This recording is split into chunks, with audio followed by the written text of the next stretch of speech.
السلام عليكم وأهلا وسهلا فيكم كل الحضور الكرام. اليوم إن شاء الله بفاكهة الكيوي رح نعمل مع بعض تشيز كيك رائع جدا متماسك وكتير طعمته طيبة.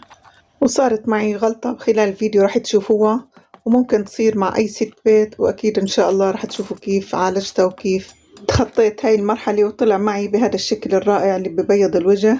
تابعوني للنهاية وبالنهاية رح أحكي بعض الملاحظات. يلا نشوف مع بعض طريقة العمل والمقادير ونقول بسم الله والصلاة والسلام على رسول الله.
وهيك مثل ما شفتوا أعزائي وصلنا لنهاية الفيديو.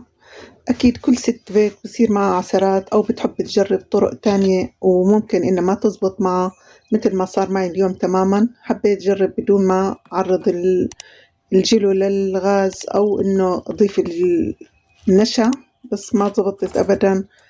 فحبيت كل شي يكون واضح قدامكم، حتى اللي بيغلط هيك غلطة أو بتصير معه هيك مشكلة دغري ممكن يحلها، وكتير بتصير معنا بالمطبخ. فأكيد بدل ما نرمي الطبخة كلها أو الوصفة كلها بنلاقي لها حل من داخل المطبخ، من مكونات البيت ممكن نلاقي لها حل ونعالجها. وبالنسبة كمان للون الملون الغذائي اللي ضفته للجيلو كمان ممكن تستغنوا عنه، بس أنا حبيت إني أول لون للطبقة الأخيرة. ومثل ما شفتوا ما شاء الله طبقة التشيز كتير رائعة متماسكة، ما شاء الله سماكتها كتير حلوة، والطعم ما شاء الله ما بوصف لكم قديك طلعت ممتازة وبتبيض الوجه. وإذا جربتوها يا ريت تعطوني رأيكم تحت في التعليقات، وتعطوني ذوقكم بالقناة وبالفيديوهات اللي عم نقدمها. وانتظرونا بفيديوهات جديدة من كل جديد، وبالصحة والعافية للجميع، بأمان الله.